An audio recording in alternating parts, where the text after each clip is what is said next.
So, because we'll leave Dark Detective for the end because that's something both of us have read.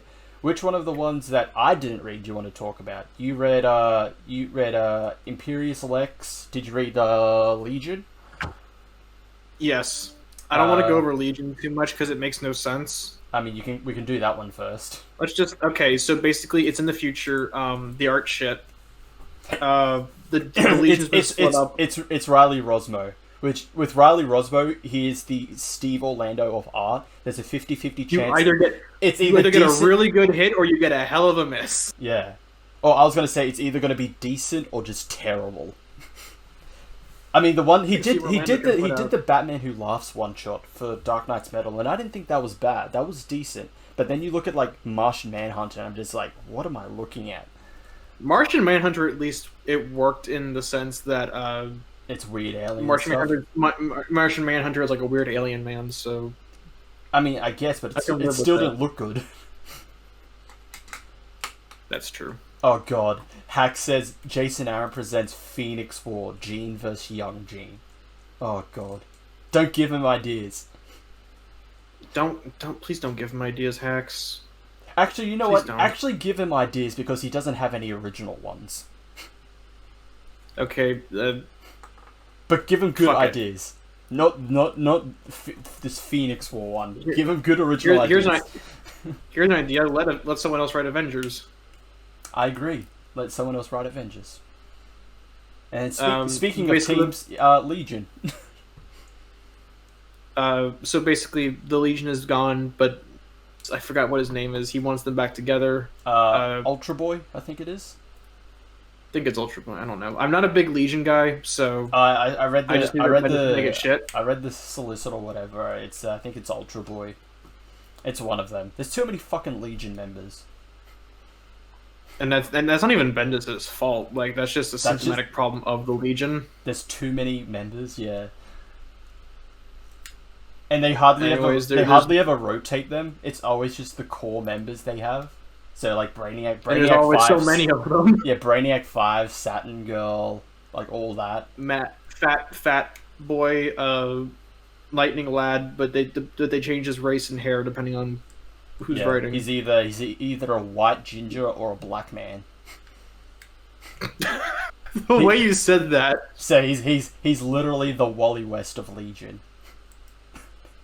He's either a white. That's not a good thing. Why does he kill someone? He's gonna kill someone, and then he's gonna feel sad about it, and then they're gonna make him Dr. Manhattan. He's gonna pin the blame on like whatever equivalent of fucking Harley and Booster in the 31st century. So Lightning Lad and Bouncing Boy. Yeah, they're gonna. No wait, no, that doesn't work. Supergirl and Bouncing Boy. I don't care. Who cares? Yeah, yep. Continue. Basically, it's basically Venus fodder. 22 pages, or how many pages? I don't care. A number of pages of characters just standing around looking at each other, screaming, bad art. I don't care. Give it a D. Corrupt was supposed to do it, but I didn't. But he said I can't be here, so I did it instead. You took the fall. Yeah. You suffered. Hacker's asking you how many text walls are in this issue of Legion. Oh, Jesus Christ. Let me go back and look.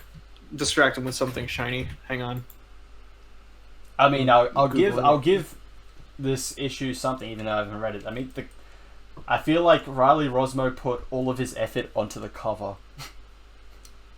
Wow. I mean, the cover looks good, but then I have like the side by side. Then I see the interior. I'm just like, eh.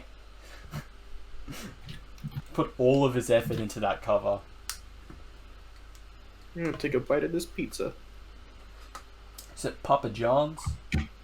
It's a Totino's that I found at the grocery store.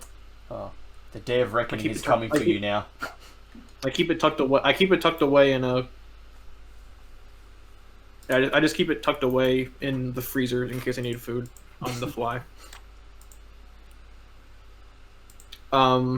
Actually, surprisingly, very few text walls. For a Venus comic.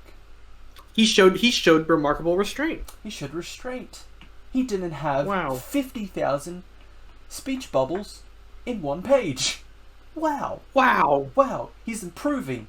Now, Venus, you want to improve? He's really improving? You want to improve even more? Leave DC. I want to improve. Well, actually, we kind of got our wish. Well, he's not exclusive, but he's still at DC because he's doing Justice League. Yeah, but according to Rich the Leech, Venus is no longer exclusive at DC Comics. Yeah, that's the news I've heard. We can't verify this because it's Rich, and there's a 99% chance it's just bullshit right out of his mouth. You know, I honestly think that given his history with DC, that Bendis would do great on a Brown Bomber book. You remember the Brown Bomber? No, but that sounds familiar. I think it's a milestone book. It was either written by Priest or Dwayne McDuffie, where it's an obvious Bendis. Here, I'll just send it to you, and you can put it on the screen. It's basically it's Bendis turning into a black man. It's like the Punisher. I remember it. I remember this. Okay, I'm just gonna move this up. Okay, there we go. I remember this guy. The white guy that just suddenly turns into a fucking black guy. When he shouts "Black Power," he turns into the Brown Bomber. What's happening, baby? Meet the Brown Bomber. I only have my powers when I turn black, or should I say African American? He found the ultimate way to get the N-word pass. He found the ultimate way to make Riri his child. Hack says, honestly, put Bendis with street level characters and he can be good again. Well, I honestly think if they'd give him a book The Question, he would have excelled in that. But no, they decided, let's give him Superman. Let's give him the last thing. Let's give him the farthest thing away from a street level book that you can possibly get. And you could tell the fact that it was the wrong choice because he tried to make Superman street level again. When it's just like, no, the character has evolved beyond the point that he could ever be. He's fucking broken as a character. Why would you want to go the other way? Like, you're not going to get... With the current age of Superman, you would not be able to get him to be at Golden Age level unless you depowered him.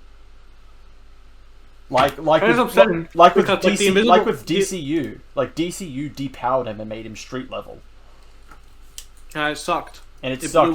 No one liked it. He decided, I'm gonna fucking wear a t-shirt and give myself a fucking, like, haircut. It did not look good. Although when he got his powers back, he returned to normal for some reason. And then he died. And no one cared. So that we could get Super Dad. So we can get Super Dad back. Well, it sucked because Super Bro was like a non-character, even within his own solo book. He was the least interesting character of his own book. And then, like, immediately after he gets his powers back, Super Bro dies, so Super Dad can come in. And then they brought him back so they could merge him with Super Dad.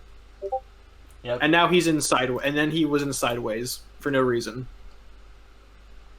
Well, at least for that one, that was at least the Grant Morrison one, not anything after Grant Morrison. You know, that implies that Grant Morrison version was good too. I have had here or there with Grant Morrison's run of Action Comics. Anyways, a book I liked. It was Superman versus Imperious Lex. Okay, let's get onto that. There we go. So it's written by Mark Russell, aka the person that should be writing Superman, but DC keeps wanting to dick him over, and Steve Pugh. So it takes place in the not too distant future on Metropolis, where the United Planets, aka the thing that Bendis set up but never paid off on, is discussing energy, and then Lois Lane, the representative of Earth, mentions that Lex Luthor has been sending her messages for membership requests. And there's actually a bit on here that I love. Who here remembers the 40 cakes? Oh, that meme? Yes, I remember that. Yeah, so they don't remember anything about... they just kind of go like, oh, he's an interplanetary villain, yawn. But then, like, one of the aliens goes on, the cake thief? That Lex Luthor? and that's terrible. Oh god. That's as many as 4 10s. And that's terrible. And then there's another alien that's made entirely out of sand. He goes, I've been getting them too. They've just been going to my spam folder. So essentially, Lex is just being left on red. Yeah. So everyone's trying to deny his application, and then Superman comes in and explains what's happened since,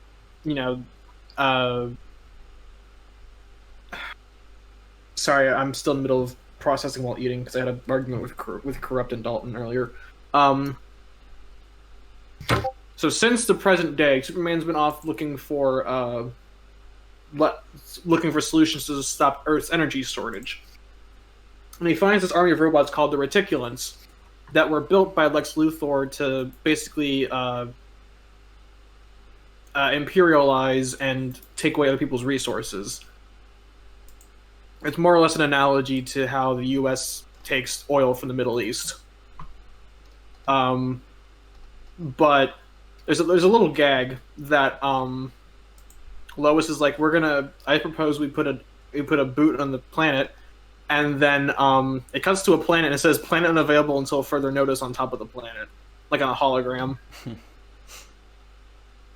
And so basically Lex has become the ruler of a planet called Lexor, using Lex News, aka the Fox News, but with Lex Luthor's name on it, with Tucker Carlson and Laura Ingraham to propagandize the populace into thinking that he's amazing. Even uses like the old power armor as like a little toy. And one of the things I like is that something that's in character for Lex is that he's really self-absorbed about his personal appearance. So he's wearing a prosthetic face of his time when he was younger, because they're like way into their 60s now. So like he's still wearing like his 30, like he's wearing a face mask of his 30-something self over like a 60-year-old wrinkled man. And so basically Superman tries to set free the Reticulants, but doesn't know what to do with them, because he figured that they at least deserved a chance to strike out on their own, because to feel is to be alive. And so Superman tried to set free the populace, and he failed miserably because he destroyed the factory where they were working at to build the Reticulants. And while Lex was away, Superman tried to free everybody. And then Lex comes in his classic power armor and fights Clark. And because Lexor is under a red sun, Clark is slowly losing his power. And then he barely manages to get away to tell the United Planets what's happening, while Lex is in the middle of his little cult of personality. And so Clark and Lois get some alone time where he wants to give the planet membership, because he doesn't like Lex, but he thinks that the people on that planet, there are billions of them, will suffer without their help. And so Lois sponsors their application, and then the the Guardian of the Universe says, "Hey, Lois, since you sponsored it, you get to lead the mission to their planet." It's a bit more wordy than that, not like Bendis tier, but yeah, I'd give this an A. Like, you mentioned that Aquaman was like your MVP for Future State so far, or at least this week. This was mine. Okay, yeah.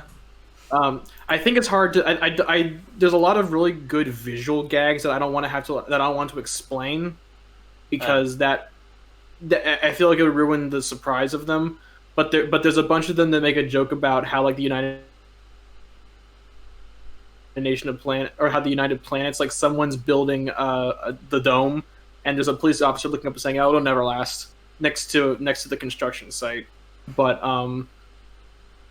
I feel like that Mark Russell, along with Philip Kennedy Johnson, understands Superman, Like he's got the theory down, but the difference between Johnson and Russell is that Russell is able to execute that theory because the entire story is from Superman's point of view. Okay. Now there are some fairly obvious analogies to the Trump administration, like the cult of personality and the Lex News, which is admittedly a gag that Russell has used before with Lex Luthor in Wonder Twins, but here it feels like a bit more of a connected analogy. But I was willing to live with it because it felt like something Lex would actually do. Oh yeah, this seems entirely in like Lex's personality. Like name a planet after himself. All like the news is just named after himself. He's self-centered. He likes to think he has humanity's best interest, but it's only his interest. And they use like a visual joke with like not Laura with like blue alien Laura Ingram, and she has a picture of like a flaming planet that the reticulants came back from, and it says, "Well, most other worlds in the Outer Rim are insufferable hell pits. Lexor continues to get richer." And I think we all know who we have to thank for that, don't we, Karak? Indeed, we do, Gara, our benefactor Lex Luthor. Okay. Hang on, I've got a visual reference for you for Lex News. Hang on, I almost sent that to Skull, so that would have been horribly out of context. Okay. It's not even subtle, but I love it. Yes, it's so obvious. There we go. Lex News, your trusted source. I put that in quotations. A family network. Family network. But yeah, I think Russell definitely gets Superman. I honestly wish that he'd been given a chance to write Superman's ongoing instead of Bendis, or even Johnson, because Johnson feels more stuck on the theory of Superman rather than actually doing something with it. Yeah. Well, we've yet to actually see it, so... I think next issue of War of Worlds, or Worlds of War, I forgot which one it's called. Yeah, Worlds of War. But Super Dad, we'll see. Gladiator Man. Yes, that. Alright, do we want to move on to the main event? Yeah. I was going to say, did you read Batman Superman? Oh no, I forgot to. I had to read Suicide Squad and Dark Detective, or